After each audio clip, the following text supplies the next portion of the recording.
we first started dating, the schedule was kind of hectic, but it was really awesome, and I loved it because I had just gotten out of college and I came back to Indy, so I was kind of in that weird phase of my friends weren't really around anymore, I didn't really have much to do, and Ryan was doing something all the time, and it was awesome. And so I got involved with Mojo and I met a bunch of really awesome people, and every night of the week we had something planned.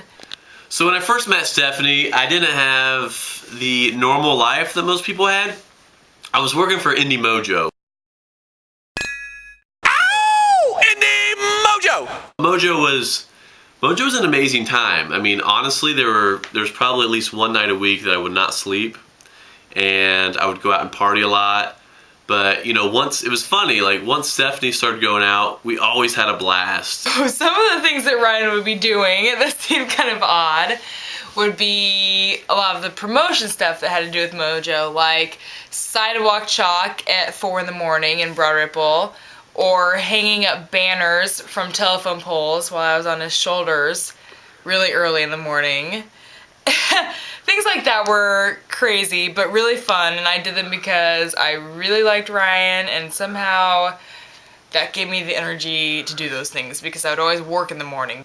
It was amazing, you know, it was a time where we were really starting to get to know each other, and I just thought it was really cool that, you know, here she is, you know, she has to work the next day, she's out partying, hanging out with me, having a lot of fun, and meeting some people, of course, but she's also, you know, she's there just hanging out with me too. So even though we were around a lot of people a lot, it kind of seemed like, you know, we got to hang out a lot together as well. But Indie Mojo was a crazy, crazy time, but we got to do a lot of fun stuff. Even though it sounded like we partied all the time, we also got to do some pretty unique things, which I thought were really cool about Ryan. So I'm not just a party machine, you know?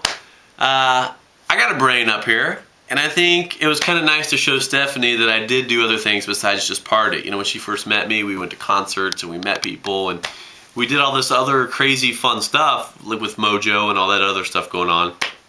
But you know, there was other parts of my life that maybe a lot of people, if they weren't as close to me as Stephanie was getting, wouldn't really be aware of.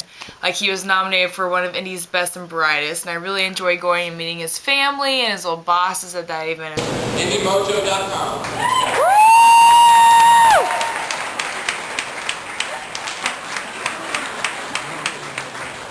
It was really cool. I wanted her to come just to kind of, you know, see me in a different light, but I also wanted her to come because she was super hot, and I kind of wanted to show her off to all my family.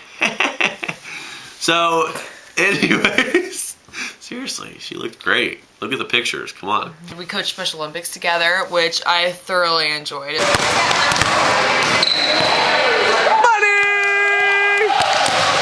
1, 2, 3, go! It was one of the best experiences I've ever had. And we also he emceed for events. I also did a lot of emceeing at different events, and I actually brought Stephanie along with me. Before I talk anymore, I should probably introduce the lovely Stephanie Marnitz. I'm Ryan Hupfer, and we're going to be emceeing up until the show.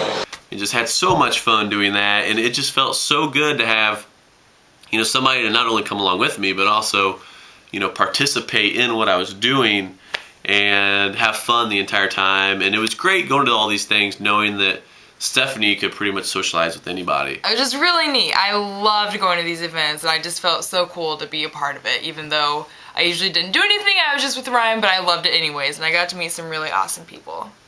So this brings us to about February, right? February of last year, and you know, we were coaching Special Olympics, doing some cool stuff like that, and we heard about this polar plunge thing that was going on.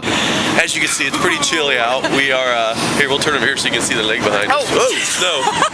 But we're here at the polar plunge, and we're about to do an interview on Channel 8. How you both feel? Oh, this is just beautiful. Tell me your name. I'm Ryan Hupfer. Ryan and Stephanie Marnitz. Okay, and both you guys are going in. We are definitely both going in. It was a blast. It was freezing cold, but one of our players jumped with us, and we had a great support team. We had like 10 people go with us. Go on! Woo! Yeah! Oh my God! It's a huge fundraiser.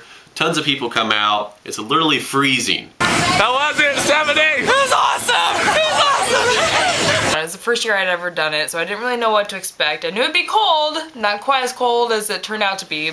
And you know, little did we know this was going to be one of the last events that we would do with Mojo. It was a great event, really cold.